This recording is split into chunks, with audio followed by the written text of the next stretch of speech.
تو آئیے دعائیہ الفاظ دہراتے ہیں۔ اللہم انک عفو تحب العفو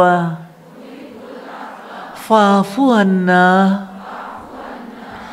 اللہم انک عفو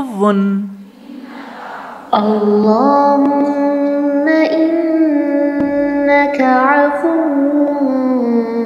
كريم تحب العفو فاعف عني۔ اللهم إنك عفو كريم تحب العفو فاعف عني۔ اللهم إنك عفو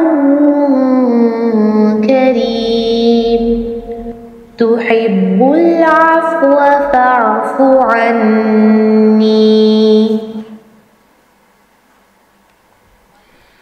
ہمارا رب کتنا معاف کرنے والا ہے، اسے معافی پسند ہے، اس لیے اللہ سبحانہ تعالیٰ سے ان راتوں میں معافی طلب کرنی ہے، اپنے لیے، اپنے پیاروں کے لیے، وہ جو جہان سے چلے گئے اور وہ جو آج اس سرزمین پر زندگی کی نعمت پائے ہوئے ہیں۔ ہم سب نے معافی مانگنی ہے اپنے بڑوں کے لیے، اپنے بچوں کے لیے، اپنے جیسوں کے لیے، اپنے ملک میں رہنے والوں کے لیے، اہل اسلام کے لیے، اور خاص طور پر وہ جو اللہ سبحانہ تعالیٰ کے تیسرے حرم کی خاطر، اس کی حفاظت کی خاطر اپنے گھر، اپنے پیارے، اپنے بچے، اپنا سب کچھ لٹا چکے، ان کے وطن، ان کے گھر کو، ان کے گھروں کو، ان کی آبادیوں کو کیسے مسمار کر دیا گیا۔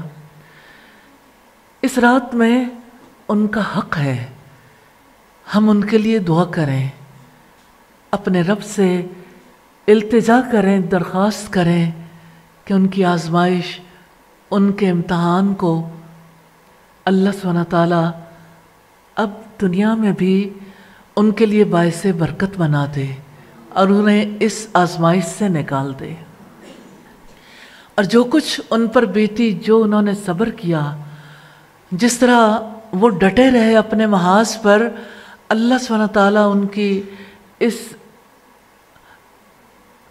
اس بہت بڑی نیکی کو اور نیکیوں کے تسلسل کو قبول فرما لے، آمین ثم آمین۔ جب رمضان آتا ہے نیکیوں کے سلسلے جاری ہو جاتے ہیں، منتف قرآن ہے، کس طرح سے دن کے روزے رکھتے ہیں، رات میں قیام کرتے ہیں، کس طرح اللہ سبحانہ تعالیٰ کا ذکر کرتے ہیں، دعائیں کرتے ہیں، سحر و افطار کے وقت کس طرح اللہ سبحانہ تعالیٰ سے معافی طلب کرتے ہیں اور اس سے امید رکھتے ہیں کہ وہ ہمیں ان لوگوں میں شامل فرما دے جن کو وہ دوزخ کی آگ سے نجات کا پروانہ عطا کرتے ہیں۔ اللہ سبحانہ تعالیٰ جب یہ راتیں لے کر آتے ہیں تو ہمیں مڑ کے دیکھنے کا موقع ملتا ہے کہ محمد رسول اللہ صلی اللہ علیہ وسلم صاحب قرآن کس طرح ان راتوں کو گزارتے تھے۔ آخری عشرے میں آپ اعتکاف کرتے تھے، آخری عشرے میں خود بھی محنت کرتے تھے، اپنے گھر والوں کو بھی جگاتے تھے۔ تاک راتیں سب کے لیے ہیں، لیکن آخری عشرہ پورے کا پورا بہت برکت والا ہے، اور خصوصی طور پر تاک راتیں، کیونکہ انہی راتوں میں سے ایک رات ہے جب قرآن مجید نازل ہوا۔ ایک عجیب بات جو مجھے ہمیشہ ہی عجیب لگتی ہے، میں ہمیشہ اس پہ ضرور غور کرتی ہوں، اور آپ بھی ضرور غور کیجیے گا۔ ایسا اتفاقاً تو نہیں ہوا، نبی صلی اللہ علیہ وسلم نے فرمایا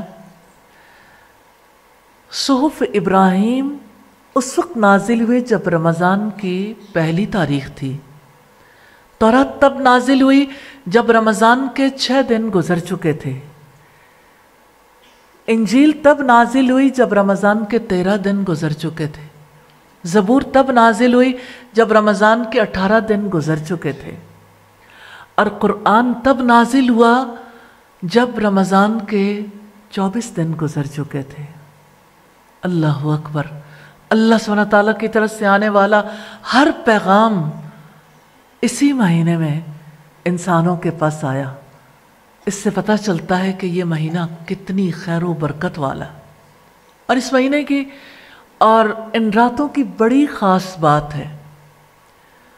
ہم اپنی زندگی کے اعمال کو جیسے جاری رکھتے ہیں، صبح ہوتی ہے، شام ہوتی ہے، زندگی یوں ہی تمام ہوتی ہے، دنیا کے کام بھی، اللہ کی عبادت بھی، تعلقات بھی، معاملات بھی، سبھی کچھ چلتا رہتا ہے۔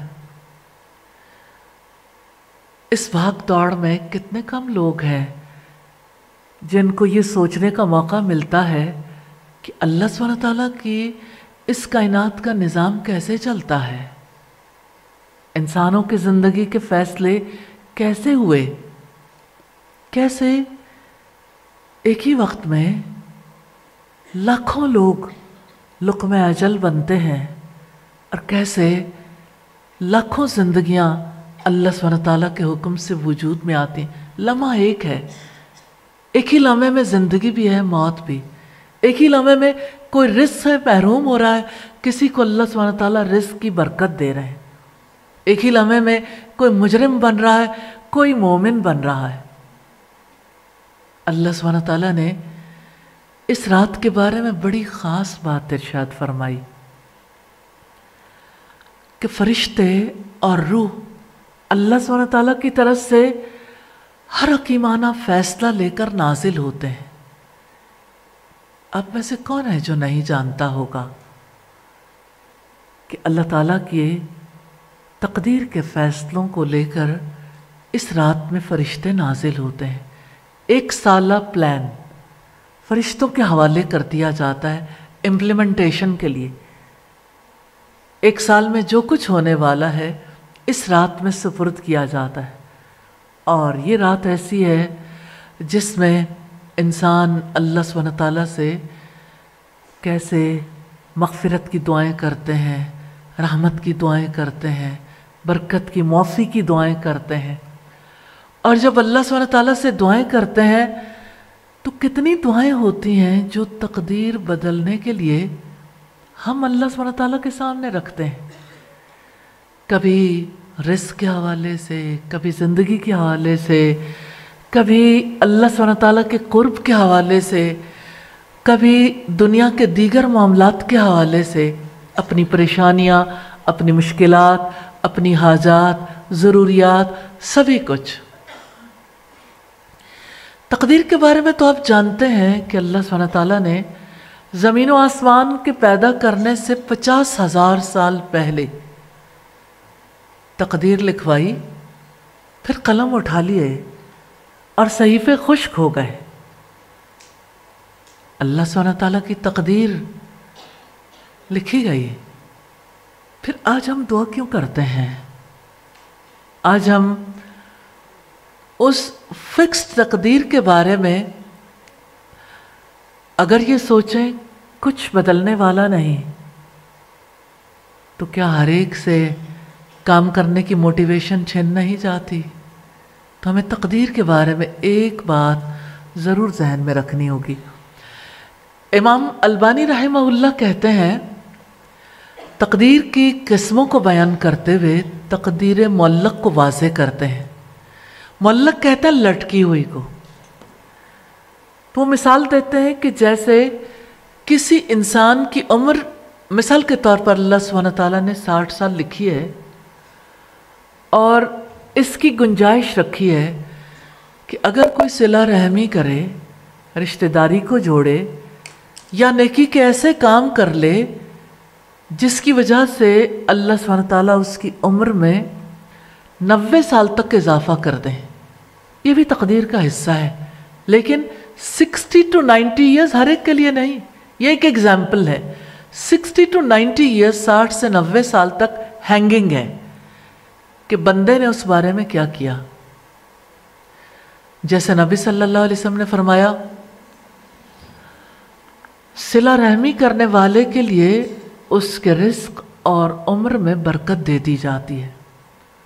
تو صلہ رحمی، رشتے کو جوڑنا، رشتہ داری کا لحاظ رکھنا اتنا بڑا کام ہے کہ انسان کے رزق کو اللہ سبحانہ تعالیٰ نے اس کے ساتھ جوڑ دیا، اس کی عمر کو اس کے ساتھ جوڑ دیا کہ عمر میں اضافے کا باعث بنے گی یہ نیکی، اور یہ نیکی ایسی ہے جس کا تسلسل جاری رہے گا. تو آپ اندازہ کیجئے کہ جس نے 60 سے 90 کے درمیان جس کو چانس ملا ہوا 23 سال، تو یہ تقدیر معلق ہے. اگر وہ نیکی کر لے گا تو عمر بڑھا دی جائے گی، اگر نہیں کرے گا تو جو فکسڈ ہے اسی پر اس کی موت آ جائے گی. اللہ تعالیٰ جو چاہے کر سکتا ہے. میں نے ایک اگزامپل آپ کے سامنے رکھی ہے کہ جب ہم اللہ سبحانہ تعالیٰ کی تقدیر کے لکھے ہونے کے باوجود اس سے دعائیں کرتے ہیں، جب التجائیں کرتے ہیں، تو اللہ تعالیٰ ہماری التجاؤں کو، دعاؤں کو کس طرح انٹرٹین کرتے ہیں، کس طرح سے انہیں ایڈجسٹ کرتے ہیں. اللہ تعالیٰ جو چاہیں کر سکتے ہیں، عمر میں، رزق میں، سکون میں، اطمینان میں، دنیا کے معاملات میں آسانی کے لیے فیصلہ کر سکتے ہیں. یہ دعاؤں کی رات ہے.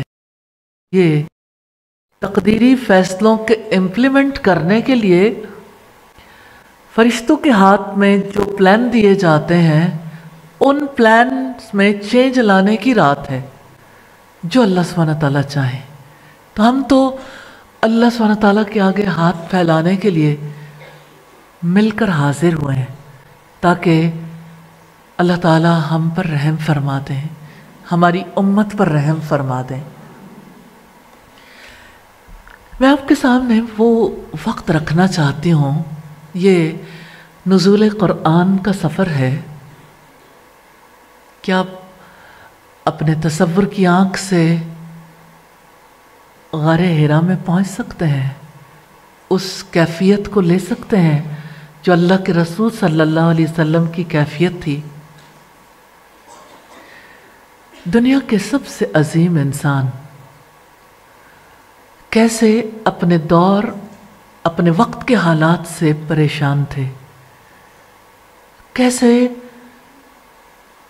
آپ صلی اللہ علیہ وسلم دیکھتے تھے بیٹیاں زندہ دفن کر دی جاتی ہیں، انسان آسانی کے ساتھ چھوٹی چھوٹی باتوں پر قتل کر دیے جاتے ہیں، کیسے لوگ سود کھاتے ہیں، شراب پیتے ہیں، انسانوں کو غلام بناتے ہیں،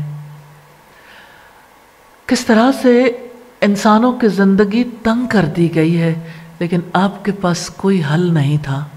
آپ غار حرا میں جاتے تھے، کئی دن کئی راتیں وہاں رہتے تھے، اپنے ساتھ زادے راہ لے جاتے، ستو، کھجوریں، زمزم، پانی اور اسی طرح کی خشک چیزیں جو سیدہ خدیجہ نبی صلی اللہ علیہ وسلم کو دے دیا کرتی تھی. جب وہ توشہ ختم ہو جاتا تو آپ اپنے گھر آتے اور پھر دوبارہ واپس چلے جاتے. ہر کسی کو اپنے گھر کا سکون عزیز ہوتا ہے. لوگ اپنے گھر والوں کے بارے میں سوچتے ہیں، اپنے بارے میں سوچتے ہیں.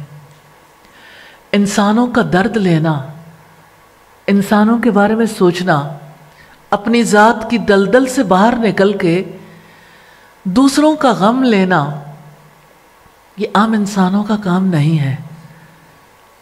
اگرچہ انسان ہونے کے ناطے انس تو سبھی رکھ سکتے ہیں. آپ صلی اللہ علیہ وسلم کبھی غار حرا میں ہوتے تو سیدہ خدیجہ آپ کے پاس مزید کھانا لے کر آیا کرتی تھی. وہ کیسی رات تھی، وہ کیسی روشن رات تھی، وہ کیسا وقت تھا. دنیا کے سب سے زیادہ فراست والے انسان، سب سے زیادہ انسانوں کے ہمدرد غار حرا میں پریشان ہیں، منتظر ہیں اور اللہ سبحانہ تعالیٰ کی طرف سے جبریل امین آتے ہیں. اب تو نہیں جانتے تھے کہ آنے والا کون ہے. حیران تھے، پریشان بھی تھے. جب سیدنا جبریل نے آ کے آپ کو اپنے سینے سے لگایا اور چھوڑ کر کہا اقرا، یہاں سے نزول قرآن کا سفر شروع ہوتا ہے. اقرا، پڑھو. Just imagine. پی کے ہٹی کہتا ہے تمدن عرب میں اس نے لکھا، پورے عرب میں 3 لوگ تھے جو لکھنا جانتے تھے اور 17 لوگ تھے جو پڑھنا جانتے تھے.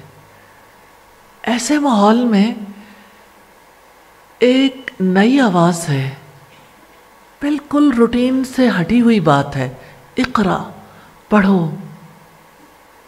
اور آپ صلی اللہ علیہ وسلم جواب دیتے ہیں ما انا بقارئ، میں تو پڑھنے